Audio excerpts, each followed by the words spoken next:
Welcome to Tournament War Room, and this week I'm going to be looking at the online league series because that's the tournament that I casted. That's kind of what we're doing here, right? It is me looking over the meta and some interesting decks and some micro changes to decks that you might not be aware of, and just kind of keeping you up to date on how the meta is evolving from somebody who casts and therefore just watches a lot of Legends of Runeterra.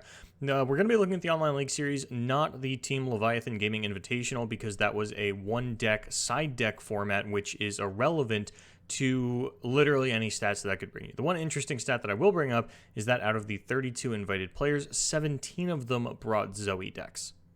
But in the Riot format run online league series, Zoe was also a dominating presence, taking 6 out of the 8 top 8 slots.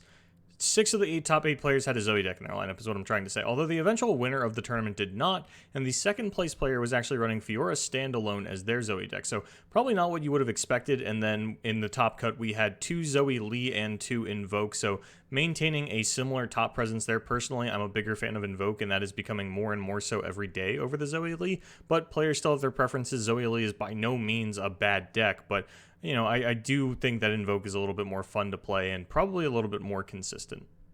Now, there weren't any super cool brand spanking new decks to bring you from this weekend, although we did see second place player Carsey5, as I had mentioned, running that standalone Zoe, and also having Twisted Fate Swain in their lineup, as well as Endure Spiders, which definitely feels like it overperformed given the high presence of Targon, not only in top 8, but across the tournament. A lot of Hush is going around, and we're seeing a second place player with Endure Spiders and standalone Fiora.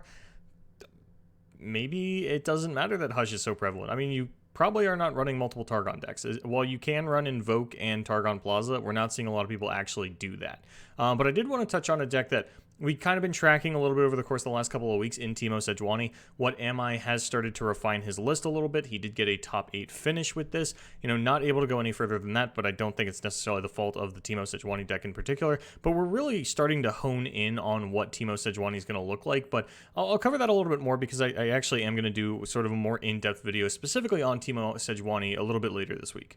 Now, there wasn't a lot that changed from last week to this week, which is totally fine. The whole point of War Room is to just keep you up on these small changes that do happen. I had mentioned last week that I was starting to see a rise in both Scouts and Mist Rates. Now, Scouts have really fallen back out of popularity, but Mist Rates have really stayed up there, and this winning list from Insolinato actually went all in on that top end that the deck plays, playing 3 copies of the Harrowing and 2 Atrocity. And while I was casting over the course of the weekend, I consistently found myself talking about how few decks had an answer to the Harrowing, or felt like they could survive the Harrowing, or they would play a couple of units out, they would get some decent trades, and they would survive the first one, but had absolutely nothing left to try and stave off the second one, or even an Atrocity at that point. Generally, even Doom Beast would be lethal after these players were left reeling from the first Harrowing, and it's just the way that this deck plays. You know, you want to wait until you have pretty much no cards left in hand to throw down that Harrowing. You throw out your entire board, they have to spend all of their resources dealing with that. You throw out this Harrowing, God forbid you ever find a second one.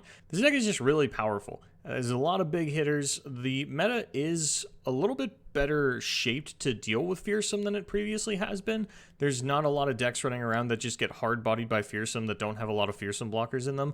For the most part, you would expect these decks to be able to handle it pretty well, but they don't handle the Harrowing. And I do think that Fearsome is going to continue to maintain popularity as just sort of the one aggro deck that you can fit into other lineups. As I've said many times in the past, anytime that you're seeing an aggro deck in a lineup, or a meta-relevant aggro deck, it's either in a triple aggro lineup, or it is so good of a deck that you can just play it in any lineup. And that is what Fearsome is at right now. It's just such a good deck, you can play it with anything, and it's going to pick up wins against a lot of the meta decks. I had mentioned on War Room and Tournament Tactician that it's been quite some time since we saw an honest-to-goodness aggro lineup, and I felt like we were getting back into a meta where you could start to see something like that come up. And there were a couple of players that had some success running an aggro lineup. Neither of them were able to top 8, but I believe they both finished with an X&2 record.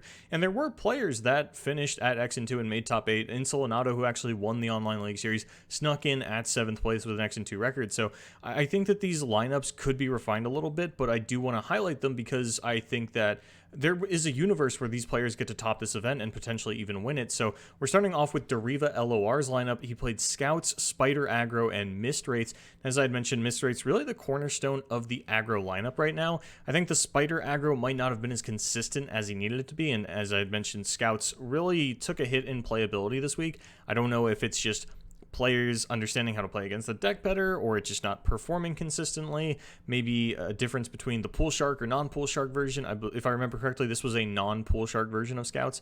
It was just, full-on aggro. We're also seeing all of the Piltover and Noxus decks still going for double Scorched Earth and generally no copies of Noxian Guillotine, so the Grand Plaza doesn't get to stick around, and that might be where Scouts is falling off.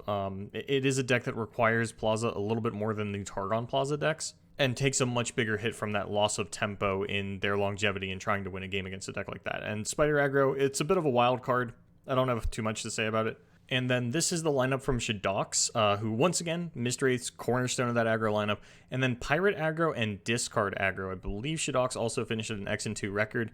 And I don't know how I feel about this one as much. Discard Aggro is something that players have been very polarized on for a very long time. Yes, it is explosive. Yes, it's very powerful, but it's just not consistent. And there's even a debate going on among the Discard Aggro players of, whether or not it's worth it to run Augmented Experimenter at this point.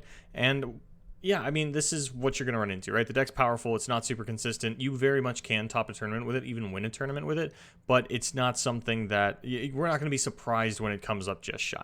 And then the Pirate Aggro deck performed admirably.